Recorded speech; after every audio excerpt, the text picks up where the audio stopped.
Today I am handling the session on the law of demand, and you must be familiar with the law of demand. And last time we learned the law of diminishing marginal utility. So here, 1 minute. Okay. So here the visual presentation of the relationship between price and demand. We assume that it is the price of the t-shirt is $15 now. So the customer buys only one t-shirt. Of course, the other factors like income, we assume that it is constant. There is no change in other factors.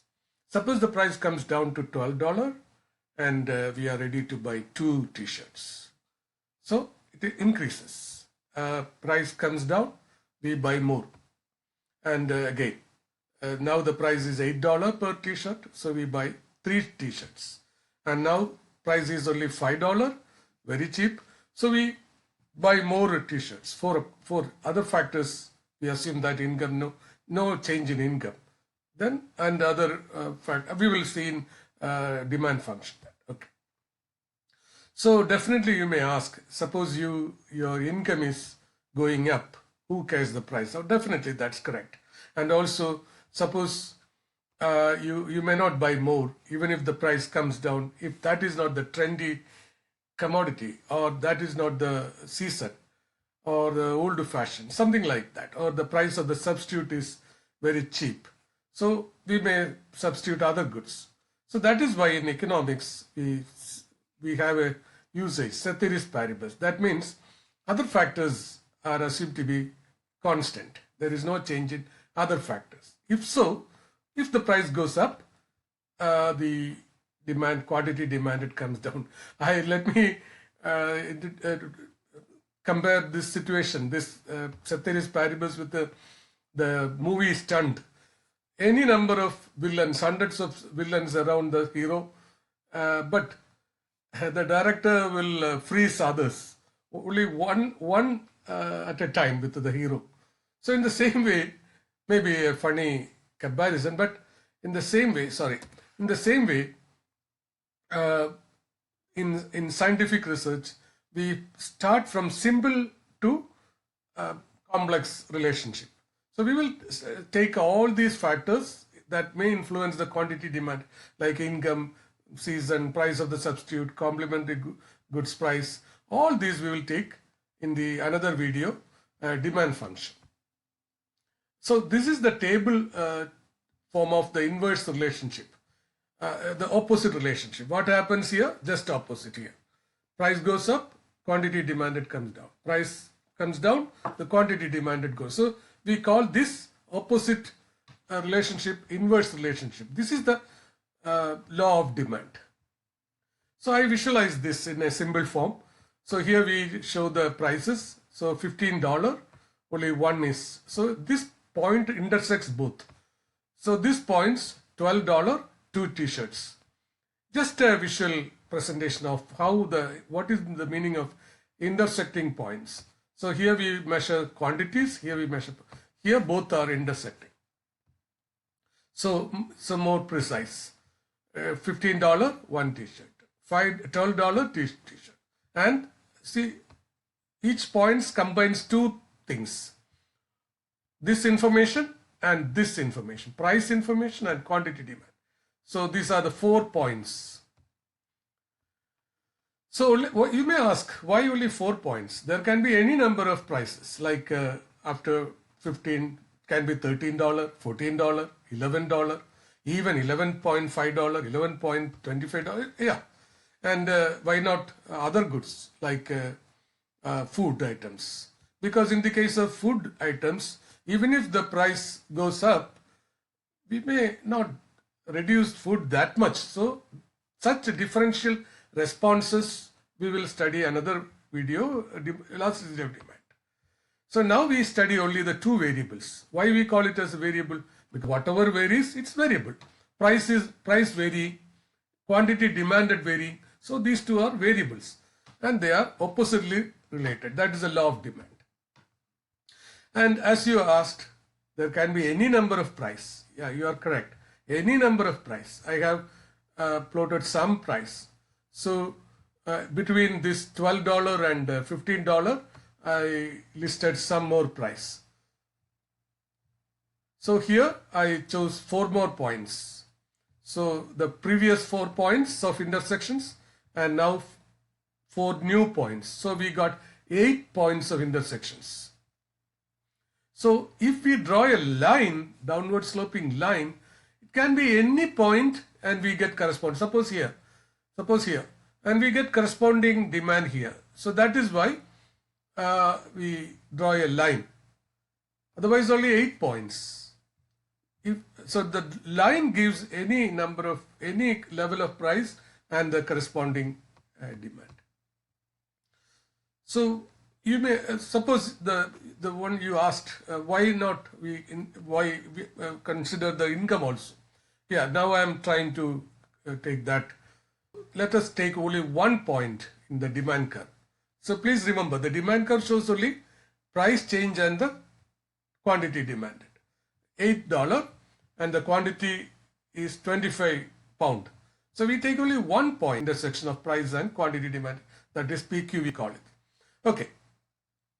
Suppose the income is increasing from $2,000 to $3,000. So what happens?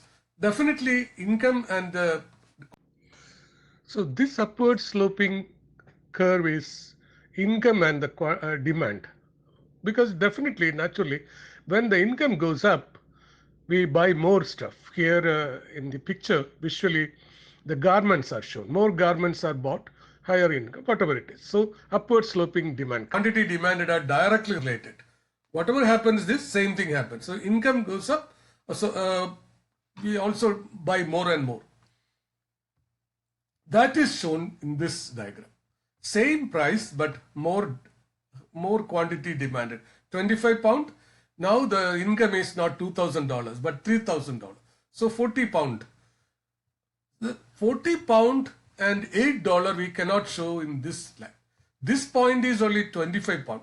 So we can show that higher demand but the same $8 price by a new demand curve.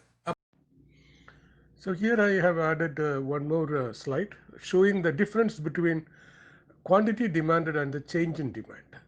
So the first one we refer it as a quantity demand in terms of the change in price. That is the demand curve. We know the demand curve shows only the quantity demanded caused by a change in price.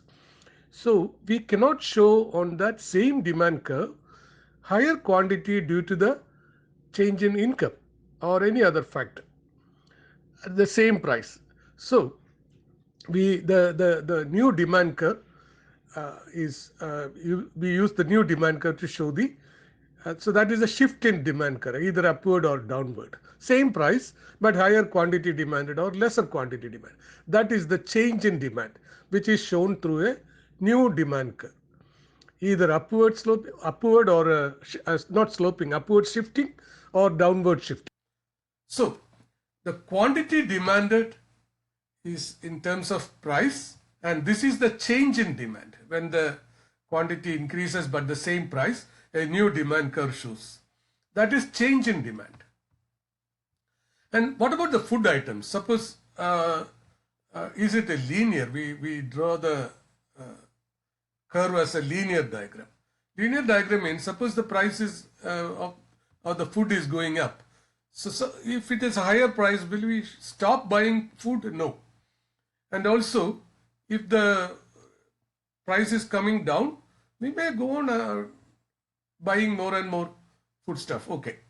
So if it is a linear, we are closing here. So at a Y1 price and we buy zero food.